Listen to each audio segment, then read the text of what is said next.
김건희 여사가 박성재 전 장관에게 이제 여러 차례 메시지를 보냈다고 하는데 박성재 전 장관의 휴대전화에 그러니까 김건희 여사를 저장해 놨을 거 아니에요? 그 저장한 이름이 김안방이라고 저장을 해놨다는 겁니다. 참 묘한 단어인데 일단 김용남 변호사는 이렇게 해석을 했는데 한번 좀 들어보겠습니다. 여러 범죄 혐의를 받고 있는 사람하고 직접 소통해 가면서 그 지시를 받아서 뭐 이렇게 검찰의 인사 조치도 하고 그러는 건 대단히 부적절했음에도 불구하고 속으로는 어쩔 수 없는 근본적인 경멸감이 있었던 것 같아요. 당시 김건희 예. 피고인에 대해서 예. 저게 뭐 정말 운이 좋아서 남편이 대통령 되는 바람에 영부인으로 저렇게 떵떵거리고 나한테 지시하고 그러는데 예. 여사님이나 이건 차마 본인만 볼 수 있는 예. 핸드폰 저장에는 예. 그렇게 쓰고 싶지는 않았던 거죠. 누군가의 이름을 휴대전화에 저장을 할 때 대개 이름과 뭐 직책을 적어놓죠. 근데 박성재 전 장관은 김건희 여사에 대해서 김안방이라고 저장을 해놨다는 겁니다. 여기에 대해서 뭐 생각이 다 먼저 손 주셨어요. 예. 저는요 예. 가장 궁금한 게 이겁니다. 자, 저 김안방, 안방 마님의 준말 아닙니까? 예. 사실은 과거에 보면 안방 마님이라고 이렇게 호칭을 하는 사람들은 머슴이었습니다. 그러면 김건희 씨는 박성재 법무부 장관을 뭐로 저장했을까? 혹시 압니까? 박돌세 그리고 윤석열 전 대통령은 뭐로 저장했을까? 윤마당새로 저장했을 수도 있습니다. 저는 새벽 4시에 김건희 씨가 박성재 법무부장한테 뭐 여러 가지 따지는 문자도 보내 텔레그램 보냈다는 건데 예. 저도 비서관 생활했지만 비서관들에게도 새벽 4시에 그런 거 보내지 않습니다. 예. 정말 저는 법무부 장관으로서 굉장히 굴욕을 느꼈을 것 같고요. 4시간 이후에 또 윤석열 전 대통령에게 또 똑같은 그런 텔레그램을 받았다? 이것은 일을 함에 있어서도 굉장히 예. 자괴감을 받았고 그것에 대한 어떠한 외부적인 표현이 김안방 마님으로 나온 게 아닌가 그런 생각이 듭니다. 최수영 평론가는 어떻게 해서? 아니 근데 저는 이걸 너무 과하게 해석할 이건 뭐 필요가 추정의 없다고 봐요. 영역입니다. 그러니까 예. 근데 우리가 이제 예를 들어서 이제 자신의 부인을 표기할 때도 뭐 마눌님이라 쓰는 사람도 있고 내 사랑이라 쓰는 사람이 있고 부인, 뭐 내무장관, 공공엄마 뭐 많아요. 아니 이건 정말 할 수 없이 많아요. 그리고 이게 우리가 이제 누구 남을 저장할 때는 보안성도 있고 은밀성도 있고 자기 심정성도 이렇게 담겨 있는 게 거기에 이제 네이밍을 하는 거거든요. 근데 제가 보기에 영부인이라 하기에는 이게 많이 떴을 경우에 누가 혹시라도 봤을 경우에 그러니까 동석에 누군가가 있을 때 왔을 볼까봐. 때. 근데 예. 이 김안방 하면은 이게 뭐 부인을 지칭하는 건지 뭐 남을 지칭하는 건지 이게 이제 약간 이게 보안성과 은밀성에서는 이게 좀 필요하다고 보고 김용남 의원 입장에서는 이게 뭐 약간의 심정성까지 드러내서 여기에 예. 경멸의 심정을 담았다고는 얘기하지만 그랬으면은 자 국무위원 하면 안 되는 거죠. 최소한 어찌됐건 본인이 국무위원을 해서 대통령을 보좌하게 할 경우에는 그런 경멸보다는 오히려 본인 소임을 다하는 게 맞는 거고 그다음에 거기 뭐 여러 가지 나중에 또 얘기 나오겠습니다만 통화 기록 나오는 걸 보더라도 아마 제가 보기에 보안성과 은밀성의 방점이 좀 찍혀 있는 그런 암호적인 형태로 해석하는 게 이게 맞지 않나 그런 생각이 들어요. 그런데 또 그런 얘기를 들어보면 유참 위원님 그런 횟수가 잦았다는 얘기가 될 수 있는 거거든요. 1, 2회 정도 왔을 때 그렇게 바꾸게 하지는 않고 그나마 횟수가 많으니까 이렇게 저장했을 가능성이 있는 건데 유참 위원장께서는 이거 어떻게? 그러니까 저는 사실은 이제 그 대통령의 배우자가 문자나 전화할 수는 있죠. 그런데 그것은 이제 안부 문자나 예. 안부 전화나 격려 전화, 격려 문자는 할 수 있다고 봐요. 그런데 직접적인 업무와 관련돼서 장관의 업무 영역에 포함된 내용에 대해서 상의든 의논이든 지시든 통보든 이건 하면 안 되는 거죠. 이 예. 부분은 있을 수 없는 거고요. 사실 이런 문제가 저희가 문제가 쭉 돼 왔어요. 이게 어찌 보면 장관은 공적인 인물이고 공적인 지휘 권한을 행사하는 사람인데 거기에 대해서 공적이지 않은 그러니까 소위 그 공적 권한을 갖고 있지 않은 대통령의 배우자가 하는 것은 제가 이전에 한참 이 사건 이전에 떠들썩했던 이재명 대통령 경기지사 시절에 성남시장 시절에 있었던 뭐 사적 심부름 관련돼서 뭐 사와라 이거 한참 또 비판했잖아요. 같은 구조예요. 그러니까 그 당시에도 이 지사의 업무 영역 외에 일을 공무원들이 하게끔 하는 이 부분들에 대해서 비판 많이 했잖아요. 똑같은 거죠, 이것도. 사실은 이 부분을 하면 안 되고 더군다나 이것은 사적인 심부름 등의 영역을 시킨 게 아니고 공적인 영역에 있어서 공적 권한을 갖고 있지 않은 분이 개입해서 했다. 이런 게 예. 만약에 밝혀지게 되면 이건 처벌 대상이죠. 예. 김종부 부원장 할 얘기 있어요? 그러니까 뭐 저는 이제 김안방 이렇게 한 거에 대해서 저도 뭐 과도하게 어떤 여기에 대한 뭐 의미를 부여하고 싶지는 않습니다만 예. 이렇게 했다고 하더라도 본인이 한 행위는 모순 역할과 비슷했잖아요, 실제적으로. 시키는데 다 한 거 아닙니까, 결론적으로. 아니 상식적으로 대한민국의 국무위원 정도인데 아무런 권한도 없는 대통령 부인이 그렇게 텔레그램으로 어떤 내용들을 보내면 예. 그런 내용에 대해서 이행을 하지 말아야 되는 거죠. 근데 그 이후에 벌어진 내용들을 보면 다 이행을 한 거예요. 그러면 안방만이라고 얘기한다면 안방만님이 텔레그램으로 보낸 내용들을 머슴처럼 다 했다고 저희들은 볼 수밖에 없는 상황이기 때문에 예. 국정 자체가 공적으로 돌아가지 않았다라고 하는 것들을 명정하게 보여주는 측면들이 있다라는 생각이 들기 때문에 예. 좀 답답하고 좀 화가 나는 일들이 계속 지금 반복적으로 벌어지고 있다라는 거 하나 하고 예. 그래서 제가 볼 때는 그런 의미에서 김용남 전 의원이 얘기했던 경멸감이라기보다는 좀 자괴감이 반영된 거 아닌가라는 생각도 들기도 해요. 아니, 자괴감? 누가 왔을 때 김한빵이라고 쓰겠습니까? 본인이 자기 하는 일들이 그런 일들이니까 그리고 거기에 대해서 그러니까 그 김건희 씨가 김건희 씨만 보내는 게 아니잖아요. 텔레그램을 보내기 전에 꼭 누가 전화를 합니까? 윤석열 씨가 전화를 하잖아요. 그렇죠. 전화를 하고 난 다음에 그 사실을 아니까 텔레그램을 보내겠죠. 그냥 예. 뜬금없이 보내지는 않을 거니까 본인이 그런 상황에 상당히 많은 자괴감을 느꼈을 거라는 생각이 들기도 하고요. 좀 그래서 예. 그런 측면이라는 생각이 들기도 하고 김영남 의원이 라임은 잘 친 것 같아요. 김안빵, 김깜빵 어떻게 될지 모르겠습니다만 예. 그래서 좀 김용남 전 의원은 하나는 맞고 하나는 틀린 것 같다 이런 생각이 예. 들기도 합니다. 그러면 실질적으로 이런 저장 이름을 통해 가지고 문자 메시지 주고 받은 게 이제 조금 더 구체적으로 내용들이 나오고 있는 상황인데 이번에 추가된 내용은 김건희 여사가 보낸 것뿐만 아니라 윤석열 전 대통령이 박성재 전 장관하고 직접 통화한 내용까지도 나오고 있습니다. 박성재 전 장관이 2004년 1월에 윤석열 전 대통령과의 친분에 대해서 난 친분으로 일하지 않는다. 이렇게 얘기를 한 적이 있었네요. 한번 그 영상을 보겠습니다. 대통령과의 인연과 지명 시기를 두고 검찰총장 견제용이라는 얘기가 있습니다. 어떻게 보시는지. 대통령께서 친소관계로 국정 운영을 하시는 것이라고 생각하지는 않습니다. 저는 법과 원칙에 따라서 공정하게 업무를 수행할 뿐입니다.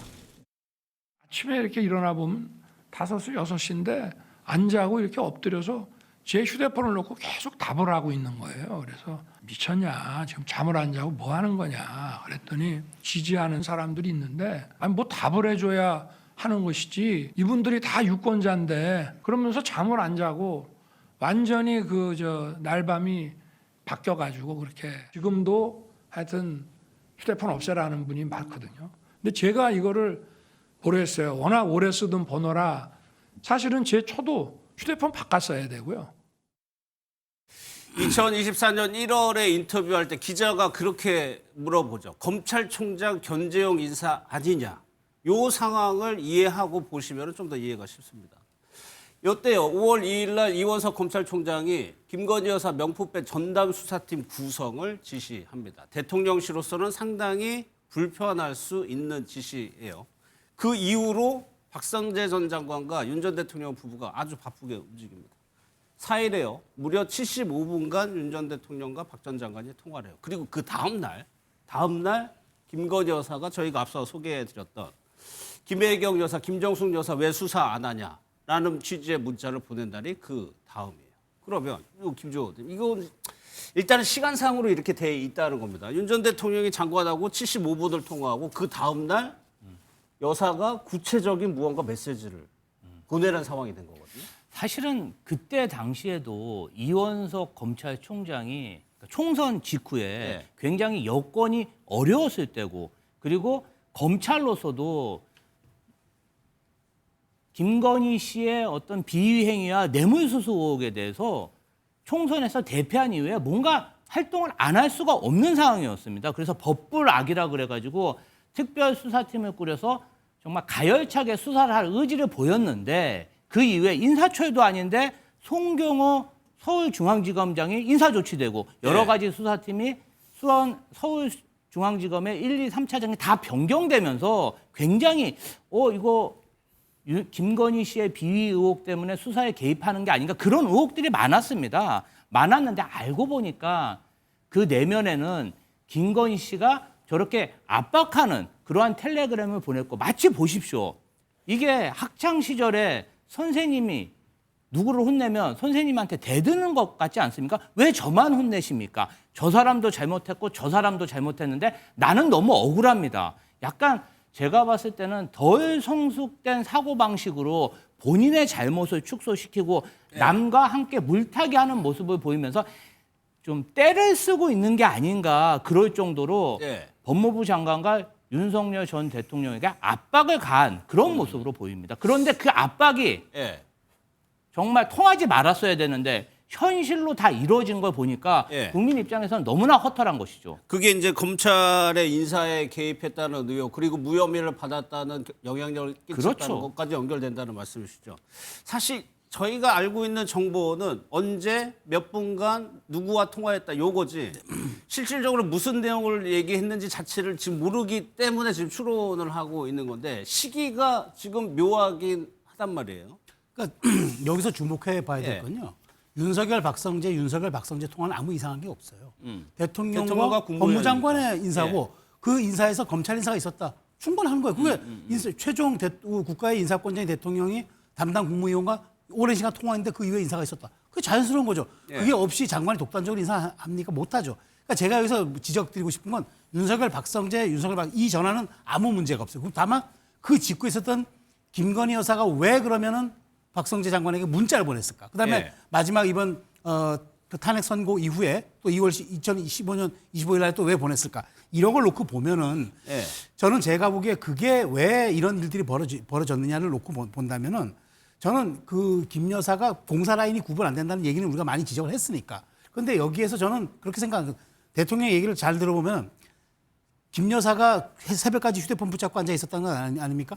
대통령이 법무장관과 통화를 알고 있었겠죠. 부인이니까. 그게 용산에서 했든 집에서 관저에서 했든 그 시간은 뭐 특정할 수는 없습니다만 내용을 알고 있었으니까 본인이 뭔가 여기에 또 자기도 개입을 한 거예요. 아 배우자 핸드폰을 막 보니까. 그러니까 이제 제가 보기에 그러니까 알기도 하고 또 아니면 윤 전 대통령이 귀가해서 오늘 박 장관하고 통화했다는 얘기를 할 수도 있죠. 그러니까 그런 걸 가지고 그걸 나머지를 두 차례 김 여사가 거기에 박성재 장관에게 문자를 보내면서 마치 수사 진행 상황을 묻고 남의 수사 진행 상황은 왜 더디냐고 묻고 이게 이제 부적절하다는 건데 그거는 비판받아 마땅하고 조사해야 되지만 윤 전 대통령과 박성재 장관이 1시간씩 통화했는데 그다음에 무슨 인사가 있었다? 이걸 가지고 저는 비난하거나 뭐 욕할 이유는 아니라고 저는 말씀드립니다. 뭐 말씀하신 대로 대통령과 뭐 장관이 통화하는 거가 아니라 이 사이에 이제 영부인이 들어간다는 게 좀 이상하다는 대목이죠. 이 부분이 또 하나 그런데 그러니까 아까 말씀하셨지만 김 여사가 이제 박성재 전 장관에게 이제 뭐 정보지 찌라시 내용을 전달한 게 새벽 4시입니다. 4시에 전달하고 8시에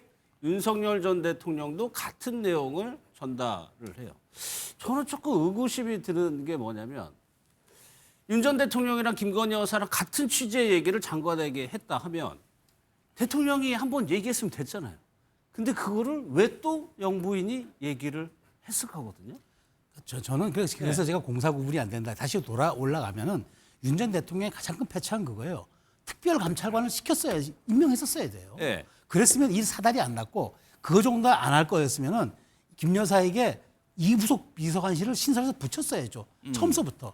근데 이부속 비서관실 나중에 하긴 했지만 제대로 역할도 못했고 오히려 마포대교 사진 같은 그런 사진이 노출됨으로써 오히려 뭐 하냐는 역풍만 불을 일으켰는데 저는 제가 보기에 그 윤 전 대통령이 어쨌든 그 김 여사에 대해서 공적 라인에서 관리를 못한 게 가장 큰 패착이고 또 하나는 김 여사 입장에서는 본인 정말 제가 보기에도 이건 부적절했어요. 공동정권이라는 생각을 했던 거는 같아요. 그렇기 때문에 과학의 국정에 이제 직접 개입은 아니더라도 마치 개입하는 이 모습이 이게 공적으로 나중에 문제가 될 거라는 문제의식이 전혀 없었다는 것. 그런 측면에서 아쉬움을 남는 거지.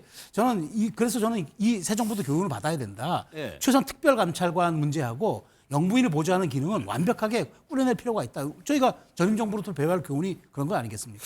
윤 전 대통령의 리더십이 재임 기간의 리더십을 보면 감사원 어제 결과에서 의대 정원 관련해서 대통령에게 혼날 수 있다고 해서 의대 정원이 늘었다는 취지로 진술이 있었는데 리더십이 당시에는 흔들리지 않았는데 대통령이 얘기한 거를 만약에 김건희 여사가 또 얘기했다. 이거는 말씀하신 것처럼 공동정권으로 본인을 생각했다. 그래서 제가 아까 말씀드렸지 않습니까? 그러니까 5월 4일 날 1시간 15분 동안 통화했다는 거잖아요. 지금 윤석열, 박성재 이 두 사람이 그리고 그 다음 날 텔레그램을 보내는 상황이라면 적어도 1시간 20분 동안 어떤 얘기를 했는지 윤석열 씨가 김건희 씨한테 얘기를 했으니까 전 텔레그램을 보냈다고 생각하는 거예요. 둘 다 부적절한 행동을 한 게 뭐냐면 1월 달에 송경호 서울지검장을 불러가지고 안가에 불러서 얘기를 합니다. 근데 송경호 서울지검장이 무슨 얘기 했었냐? 검찰 내부에서 김건희 씨 수사해야 된다고 생각했던 입장을 가지고 있는 사람이에요. 그 사람을 안가에 불러가지고 얘기를 한 다음에 그 얘기가 안 나오기 시작했어요. 그러니까 검찰은 잠잠했죠. 그다음에 2월 달에 박성재 법무부 장관을 임명을 합니다. 예. 4월 총선에서 지고 나니까 엄청난 국민 여론들이 올라가기 시작했었고 김건희 씨 수사해야 된다는 여론이 높았어요. 검찰도 방법이 없었던 거죠. 그런 상황에서 5월 2일 날 이원석 전 검찰총장이 수사팀 딱 착수를 얘기하니까 5월 4일 날 윤석열 씨가 박성재 장관한테 1시간 15분 동안 얘기를 했다는 거잖아요. 무슨 내용을 했는지 저는 아직까지 확인 안 됩니다만 예. 그 다음 날 텔레그램을 보냈고 5월 5일 날 그다음에 5월 7일 날 김주현 민정수석이 그 임명 그렇게 하라고도 안 하다가 5월 7일 날부터 임명을 합니다. 체제가 딱 만들어지고 있는 거죠.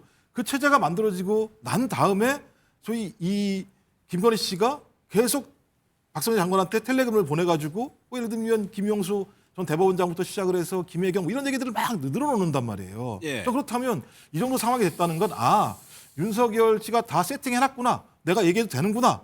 라고 본인이 생각하지 않는 이상 갑자기 뜬금없이 텔레그램을 보내가지고 이거 어떻게 할 겁니까? 왜 수사 안 합니까? 라고 얘기할 수 있겠는가라는 측면에서 그리고 예. 또 말씀하신 것처럼 김건희 씨가 보낸 거와 동일한 내용들을 다시 윤석열 씨가 보냈다라고 얘기하는 건 확인하는 거잖아요. 이거 내 뜻이기도 해라고 하는 얘기를 확인하는 거라면 전 적어도 두 사람 간의 이 부분과 관련해서 긴밀한 협의가 됐고 그 긴밀한 협의 내용이 뭐냐? 내 수사하지 마. 검찰이 내 수사하는 거 다 막아야 돼. 예. 라고 하는 것밖에는 다른 게 설명이 안 되는 거예요. 예. 전 그렇다면 이건 진짜 그야말로 사적인 활용이라고 얘기할 정도의 수준이 아니라 진짜 거의 국정을 말아먹었구나라고밖에 생각할 수밖에 없는 일이 벌어진 거죠. 옛날 같았으면 난리 났습니다. 이 정도 사건이 벌어졌습니다. 내 생각이기도 하다는 거를 보여주기 위해서다. 저는 김주호 대변인. 두 가지 부분 지적하고 싶은데요. 민정수석은 그럼 왜 있습니까? 사실은 정말 공적인 사항을 논의하기 위해서면 예. 다이렉트로 저렇게 대통령이 법무부 장관에게 1시간씩 그렇게 전할 일이 있겠습니까?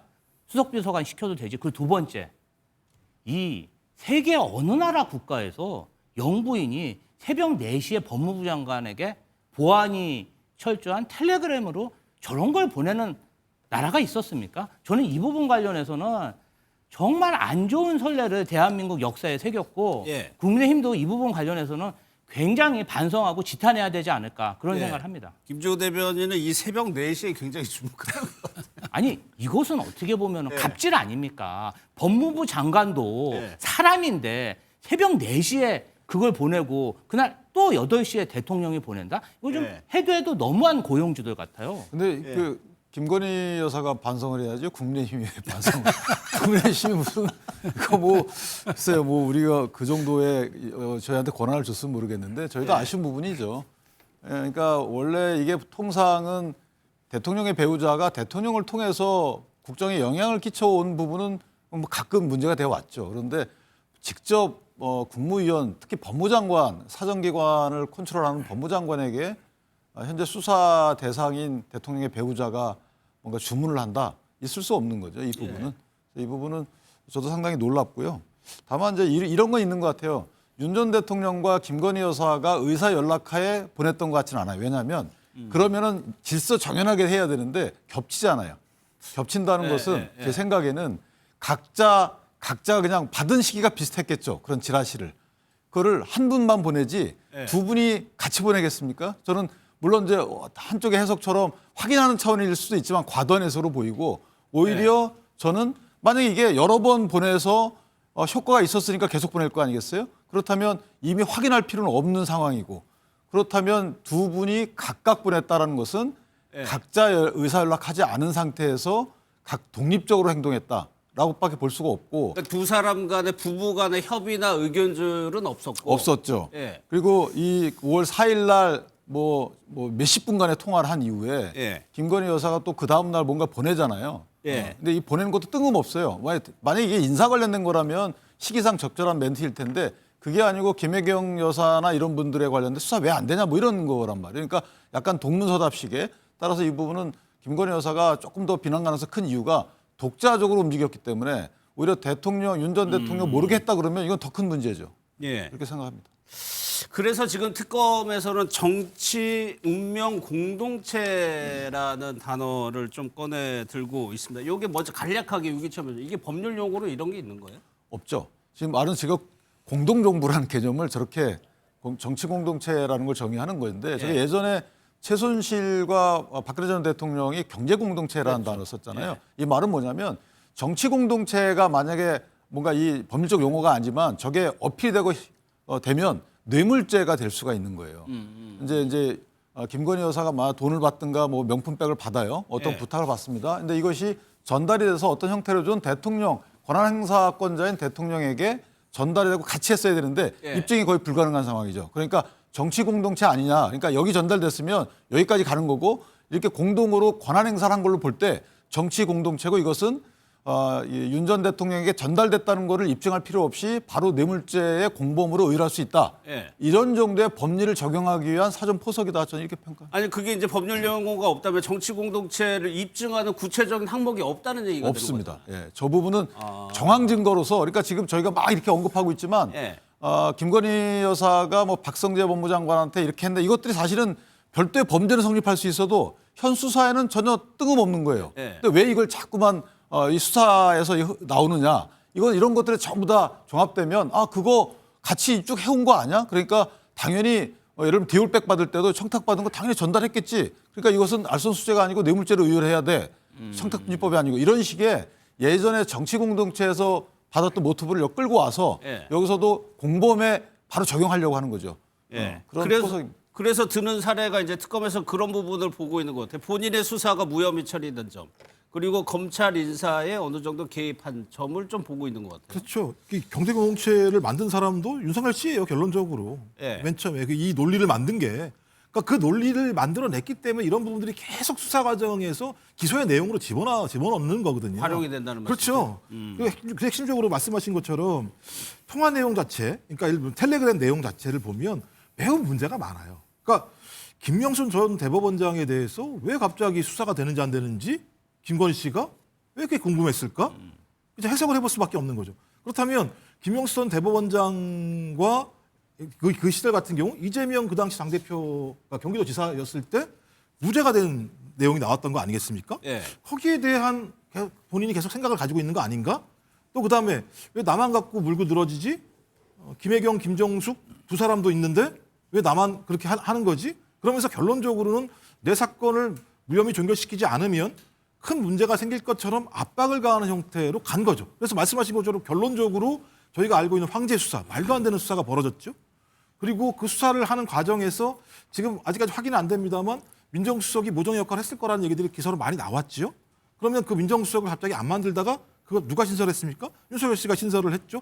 이런 많은 정황들 자체는 김건희 씨에게 제기되고 있는 도이치모터스와 명품백 문제에 대해서 완벽하게 검찰을 통제해서 아예 기소로 가지 못하게 막으려고 하는 것이다. 그럼 이게 어떻게 가능했을까? 부부니까 가능했겠지. 근데 그 두 부부는 어떻게 했느냐? 인사도 서로 예를 들면 5대5로 나누겠다고 얘기했었었고. 실제적으로 지금 텔레그램 내용들을 가게면 통치행위도 제가 볼 때 서로 나눠서 한 것 같고. 지금 화면 저기 나옵니다만 본인이 대통령인 것처럼 좀 마포대교인가요? 서강대교인가요? 저희가 저런 행위를 하는 것을 보게 되면 저런 행위 하나가 3년 동안 거의 김건희 씨에 대해서 국정농단 사태가 벌어졌다라고 하는 소위 특검의 어떤 지금까지의 증거 자료를 가지고 판단한 매우 정치적인 용어로서 저는 정치적 운명 공동체라고 하는 단어가 나오지 않았나 생각이 듭니다. 그래서 수사 여부 앞으로 어떻게 되는지가 궁금한데 특검에서는 그렇게 설명하더라고요. 김건희 여사가 참고인이어서 강제로 조사할 방법이 없다? 그러면 앞으로 이게 수사 진척되는 데는 좀 한계가 있는 거 아닌가요? 이 부분 관련해서는 사실은 박성재 법무부 장관이 이야기를 해야겠죠. 현실적으로 지금 나와 있는 사항만으로는 사실 실체적 진상을 규명하기는 쉽지 않은 것 같습니다. 정황만 있을 뿐이지 박성재 법무부 장관이 이야기를 해야 될 텐데 아직까지 뭐 박성재 법무부 장관이 윤석열 부부와 어떤 대척되는 그러한 증언은 하지 않고 있어요. 그리고 구속도 안 돼 있고. 그래서 이 부분 관련해서는 조금 특검에서 실체 규명에 많은 어려움을 겪지 않을까 그런 생각을 좀 해봅니다. 알겠습니다. 김 여사 관련해서 그 이우환 화백의 그림도 좀 추가적인 보도가 나오고 있는데 결국에는 김 여사를 향한 거 아니냐 하는 건데 과거에 김상민 전 검사는 좀 다르게 얘기했었죠. 그 얘기 한번 들어보겠습니다. 논란이 되고 있는 그림은 뭐 제가 사서 제가 소유했던 그림이 아니고 김진우 씨의 요청으로 제가 그림을 중개했을 뿐입니다. 그 그림 구매한 자금 출처는 혹시 어떻게 돼요? 저는 그 자금 출처에 대해서는 잘 알지 못하고 김진우 씨로부터 받은 자금이라는 말씀만 드리고 있습니다. 공직자로서 부적절한 처신과 정치적인 미숙함으로 많은 국민들에게 심려를 끼쳐드린 부분에 대해서는 깊이 사죄를 드리는 바입니다. 김상민 전 검사는 그동안에 김건희 여사의 오빠가 부탁을 해서 그림을 산 거라는 주장을 했는데 이제 그림 사는 과정에서 이 두 사람이 관여되어 있습니다. 사업가와 지인인데 이 그림 중개업자들이 공판에 나와서 한 얘기를 보면은 결국에는 김 여사를 지목하는 것 같거든요. 뭐 많은 사람들이 이 사건을 놓고 봤을 때 네. 처음부터 그 합리적 의심이 들었어요. 뭐 김상민 검사가 뭐 안목이 있다고 다 그리고 그 김건희 여사의 오빠가 무슨 미술의 안목이 있다고 예. 그림을 사달라고 부탁하고 돈을 줬겠느냐. 근데 어쨌든 저는 여기서 핵심은 이겁니다. 그러니까 결국 김상민 검사가 주도적 역할을 했다. 그러니까 여기에 대해서 김 여사 뭐 높은 분이든 뭐든 이렇게 한 거는 김상민 검사가 어찌됐건 본인이 공천을 받고 무슨 자리를 얻기 위해서 김 여사에 대한 로비를 굉장히 시도를 하는 과정에서 예. 그림이 가장 적당하다고 판단한 것 같아요.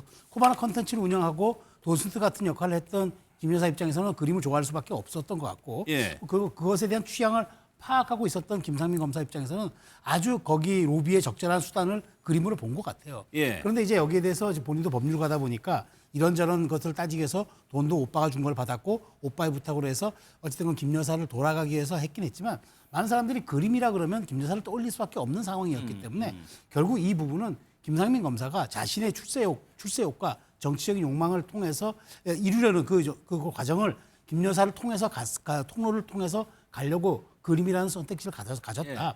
나머지 다만 여기서 중요한 건 이게 이제 뇌물죄가 성립이 되냐 예. 아니면 본인이 이제 말하자면 청탁을 위해서 한 거냐 막 이런 부분들이 좀 약간 쟁점이 될 것 같은데 어찌됐건 이 부분은 뭐 제가 보기에 많은 분들이 결국에는 김 여사가 정점에 있을 것이라는 추측을 했던 건 같다는 예. 생각이 듭니다. 그래서 여사님이라고 표현하는 것을 들었다. 취향이 높은 분께 전달이 된다는 얘기를 들었다.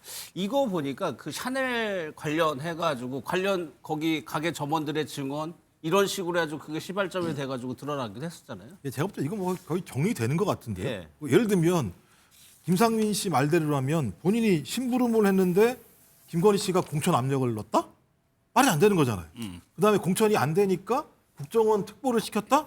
심부름만 하면 뭐 특보되고 공천 받을 수 있으면 말이 안 되는 거겠죠.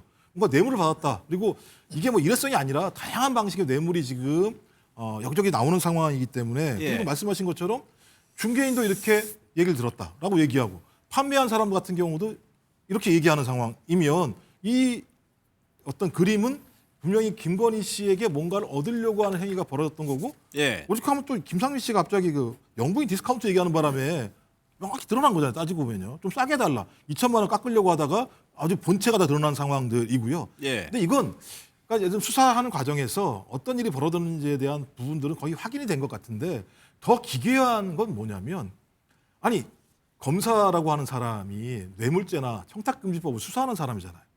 이런 사람이 뇌물을 사가지고 청탁을 해서 예. 김건희 씨한테 공천을 받으려고 했다라고 하는 일들이 벌어지고 그러니까 검사가 그런 일을 하고 또 대통령 부인은 그걸 받는 일들이 벌어졌는데 다 아무것도 아니라고 지금 거짓말을 하는 상황이 벌어지는 것. 예. 전 제가 볼 때는 얼마나 이 공직사회가 3년 동안 썩어 있는지를 보여주는 것이고 특히 또 검찰 내부에 있는 친윤 그룹들이 얼마만큼 썩어 있는지를 보여주는 아주 제가 볼 때는 명백한 사건 중에 하나라는 생각이 사실 듭니다. 지목할 대목이 하나 더 있으면 지적할 대목이요. 김상민 전 검사 특검 수사가 진행이 되면 이 중개업자들에게 이렇게 대답해라라고 얘기를 했다는 거예요. 이 사항 관련해서 정말 제가 기가 막힌 거는 뭐냐면 예. 그냥 차라리 내가 김건희 씨에게 높은 간직을 위해서 뇌물을 줬다. 이렇게 얘기했다면 국민들이 이렇게까지 허탈하지는 않았을 것입니다. 자, 부장검사라는 자리에 있는 사람이 그림을 사는데 심부름을 했다? 안방마님 옆에 머슴이 한둘이 아니었다는 얘기 아닙니까? 정말 전체 검사의 직위, 현직 고위공직자들의 어떤 사기를 땅에 떨어뜨리는 얘기고요. 예. 그리고 본인의 검사 직위를 이용해서 일종의 증언 조작 을 시도한 거 아니겠어요? 이 역시 지탄 받아야 됩니다. 자, 김건희 씨가 이 김상진 부장검사에게 어떤 혜택을 줬습니까? 명태균 씨에게 창원 지역 관련 공천 관련 힘써달라고 요청을 했죠. 그 두 번째, 이분이요. 최근까지 국정원의 법률 자문역으로 활동했던 걸로 알고 있습니다. 저러한 머슴 같은 짓을 하고 예. 반대급부로 공직을 내렸던 거예요. 그러면 정말 국가 공직을 사적으로 악용한 거 아니겠습니까? 예. 아, 너무 참담합니다. 알겠습니다.